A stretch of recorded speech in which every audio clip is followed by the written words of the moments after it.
So now we will start with new and very interesting topic and थोड़ा सा कभी कभी परेशान करने वाला topic, that is friction. Friction जब पिक्चर में आता है तो हम जब भी कोई न्यूमेरिकल करते हैं तो फ्रिक्शन, अब यहाँ पर एक फोर्स एक्स्ट्रा आपको लगाना पड़ेगा, मतलब एक रिवर्स फोर्स. रिवर्स मतलब क्या मतलब है वो भी समझिए. Friction always restrict motion. Friction का मेन काम क्या है, मोटिव क्या है कि वो मोशन को रोकता है. कैसे रोकता है? तो friction works in opposite direction to that of force applied. Okay, friction क्या कर रहा है? रोकता है, बस सीधी बात. एक तरह से जैसे हम लोग करंट इलेक्ट्रिसिटी क्लास 10th में पढ़ा हुआ है कि करंट फ्लो कर रहा है और उसको रोकता है रेजिस्टेंस, बिल्कुल वैसे ही फ्रिक्शन यहाँ पर काम कर रहा है मैकेनिक्स में. तो इसका एक स्टेटमेंट है, वो लिख लीजिए, डिक्टेट करा देता हूँ. whenever a body moves whenever a body moves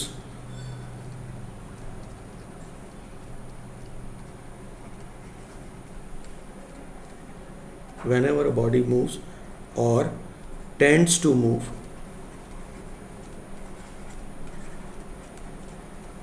or tends to move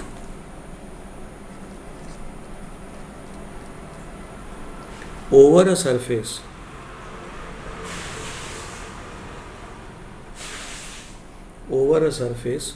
of another body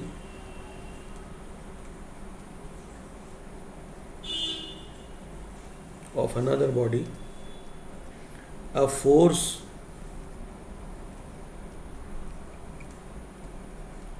comes into play which acts parallel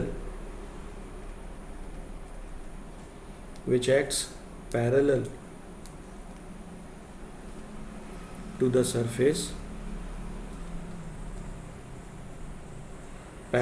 the surface of contact and opposes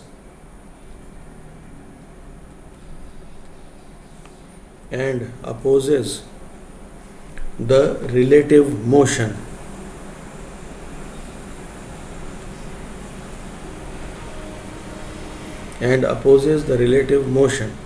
This opposing force is called friction. This opposing force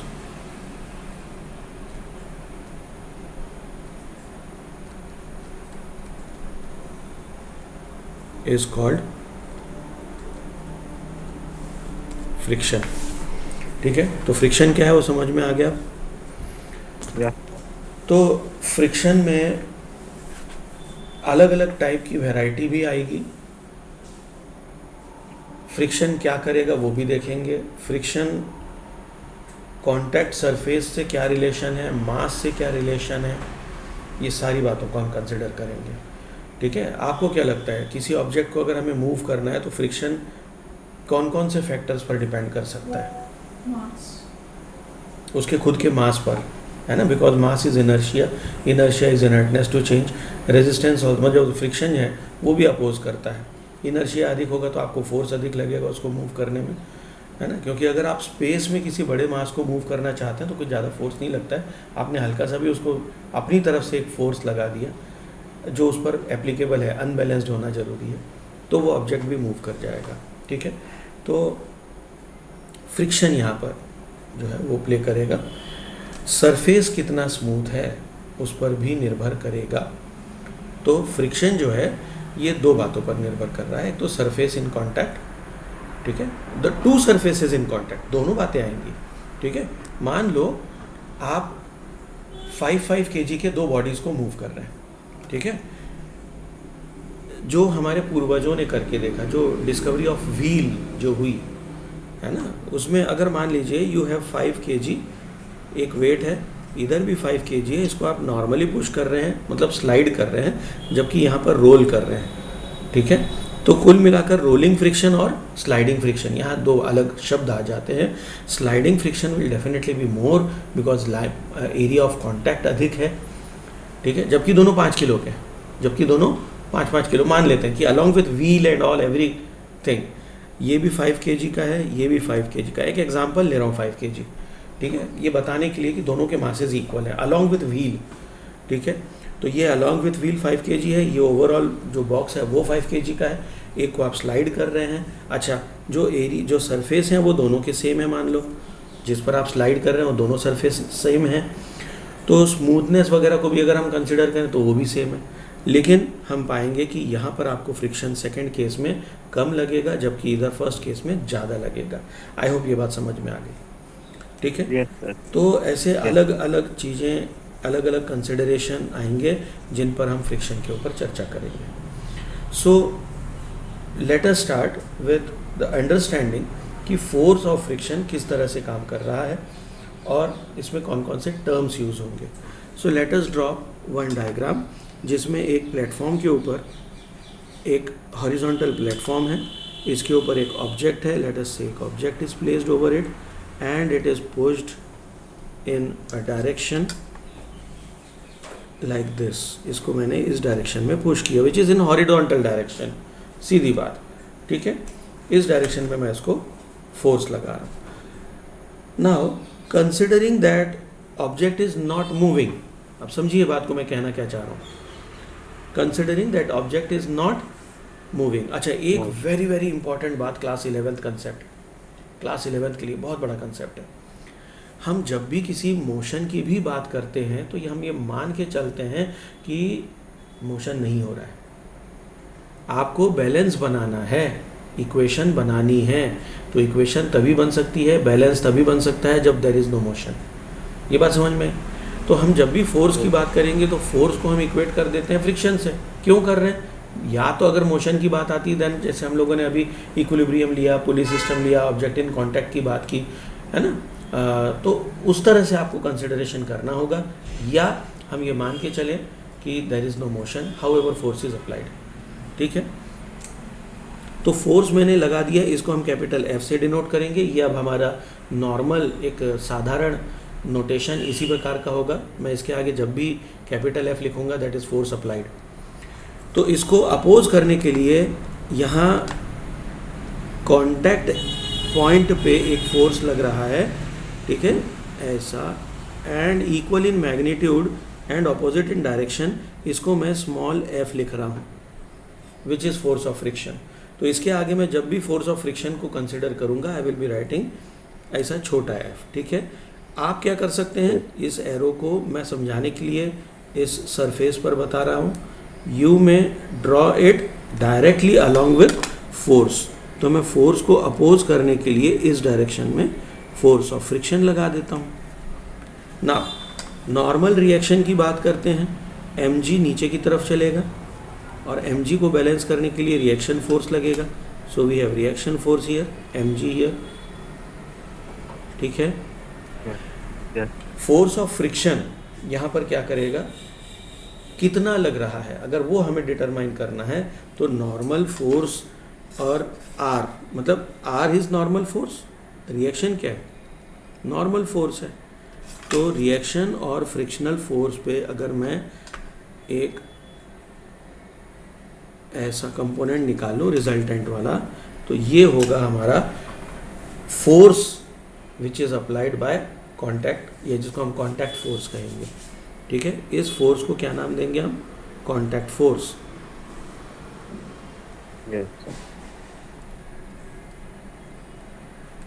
मतलब force offered by friction is contact force. ये बात समझ में आ गई? ठीक। Let us work on type of friction.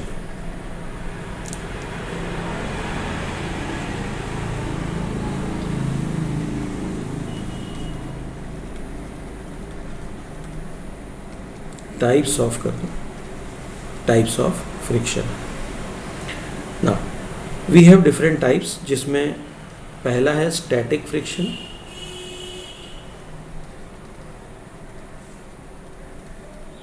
दूसरा है limiting friction,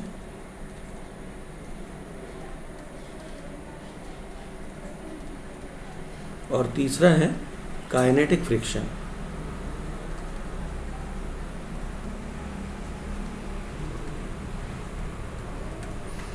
Now, understanding all the three names and these terms in detail, static शब्द का अर्थ है कि ऑब्जेक्ट मूव नहीं कर रहा है.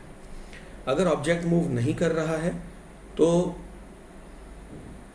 Static friction can go right with the value और magnitude from 0 to its maximum, जिसको मैं लिमिटिंग फ्रिक्शन कहूँगा. समझिए बात को, टर्म्स में समझा रहा हूँ. कैसे वो समझ लीजिए. मान लो किसी ऑब्जेक्ट को मुझे मूव करना है.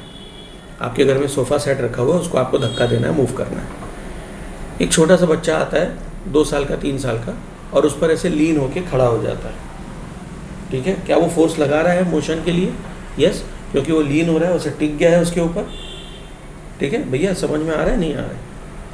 आ रहा है. तो जब वो टिक के बैठा है तो फ्रिक्शन तो लगा, मतलब फोर्स तो लगा रहा है उसको मूव करने के लिए. अगर ये सोफ़ा ना होता, एक प्लास्टिक की चेयर होती, तो शायद मूव कर जाती और बच्चा गिर जाता. यस और नो, इमेजिन कर पा रहे हैं आप?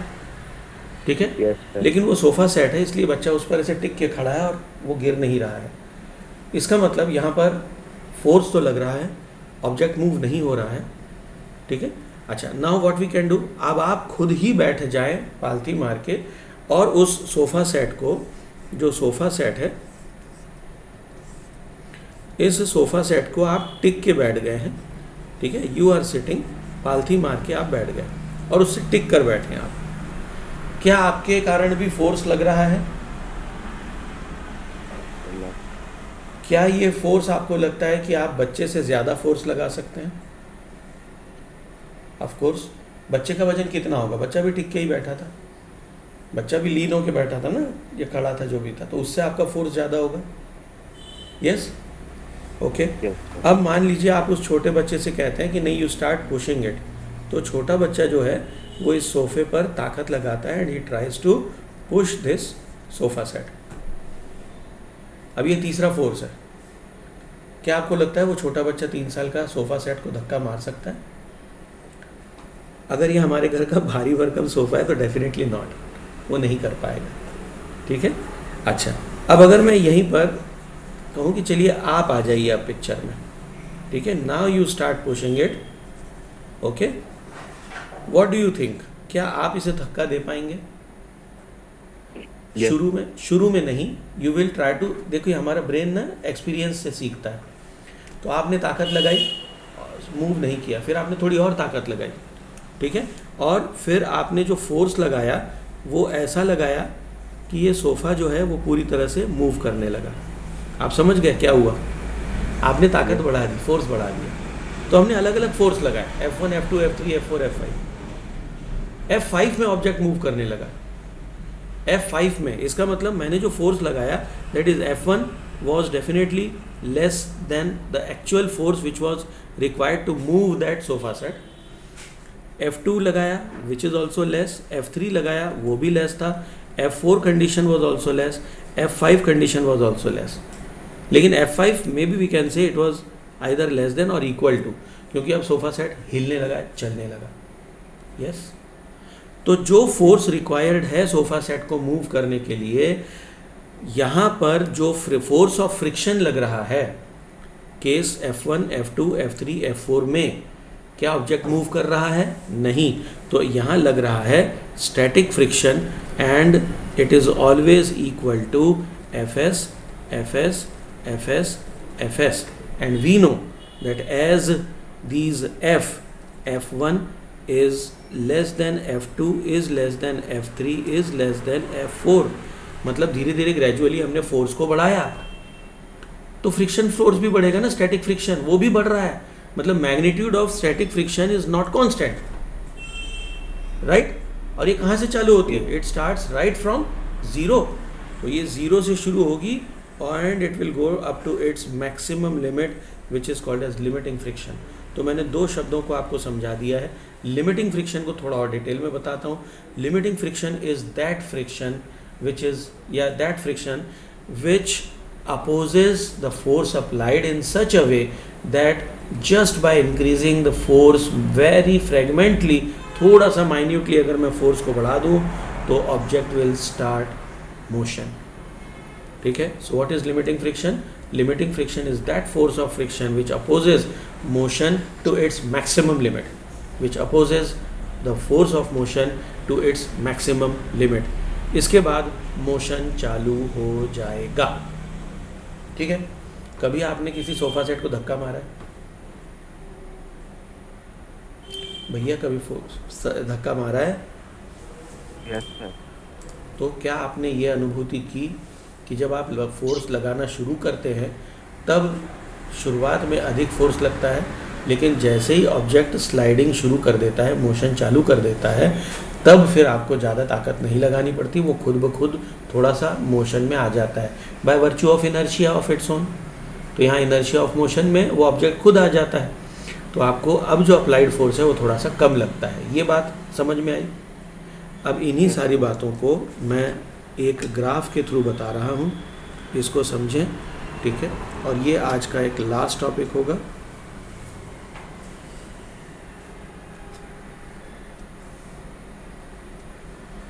So the graph what I am preparing here for you deals with two part. एक तो मैं फ्रिक्शनल फोर्स की बात करूं, यहाँ फ्रिक्शन लग रहा है,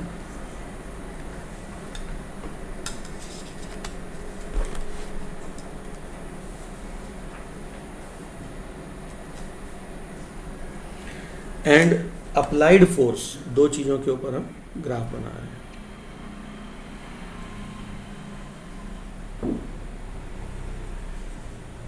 फोर्स अप्लाइड. चलिए क्या होगा, हम जानते हैं कि एक फोर्स जीरो से चलकर किसी एक मैक्सिमम लिमिट तक पहुंचेगा. ठीक है. और वहां जाने के बाद ये पॉइंट हमें मिलेगा विच इज़ लिमिटिंग फ्रिक्शन. ठीक है. तो maybe I can draw like this. This is my limiting friction की वैल्यू. और जब इतना फोर्स लग गया तो उसके बाद अब हमें थोड़ा सा फोर्स कम लगेगा and this object will continue moving smoothly with kinetic friction. And what is kinetic friction now? It is friction applied by जो पाथ है ना, उसमें लग रहा है और उसकी वैल्यू थोड़ी सी कम होती है. यहाँ पर हम इन सब की नाम लिख लें. ये स्टैटिक फ्रिक्शन है. ये स्टैटिक फ्रिक्शन जैसे ही वो मैक्सिमम पर पहुँचा तो आई कैन ड्रॉ दिस. इसको मैं कहूँगा लिमिटिंग फ्रिक्शन.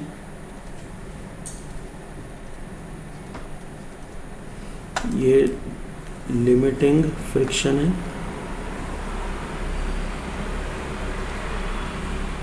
और ये वाला पार्ट आपका काइनेटिक फ्रिक्शन होगा.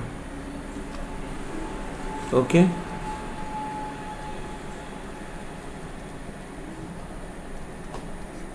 ग्राफ समझ में आया? Yes sir. एग्ज़ाम में जब फ्रिक्शन टॉपिक आएगा तो ये सारी बातें आपको लिखना ज़रूरी है. ठीक है. ग्राफ बनाने के लिए वो कभी बोलेगा नहीं आपसे क्वेश्चन कि इसको ग्राफ से एक्सप्लेन करिए. केवल पूछा जाएगा what is friction. Now depending upon how much number, कितने नंबर का क्वेश्चन आ रहा है. एक नंबर का आता है तो आप फ्रिक्शन की डेफिनेशन थोड़ा सा टाइप्स लिख के छोड़ दें तब भी चलेगा. पर अगर 2 या 3 नंबर का आ रहा है तो ग्राफ बनाना चाहिए. ठीक है. टाइप्स वगैरह बताने चाहिए. बाकी आप अपने क्या बोले, कॉमन सेंस का भी थोड़ा सा यूज़ कर ले. ठीक है. That is very important. Okay. That is the best part of your life कि आप कितना अपने बुद्धि का प्रयोग करते हैं, कितना लिखना है ये आपको पता होना चाहिए. तो इस तरह से ये एक ग्राफ बनता है. And that is all with today's class. इसमें जो मैथमेटिकल एस्पेक्ट है, इसके जो फॉर्मूले हम बनाएंगे एंड अलॉन्ग विद आगे भी हम पढ़ेंगे angle of friction and all, तो वो अब अगले वीडियो में, अगले क्लास में. ठीक है. Thank you. Take care.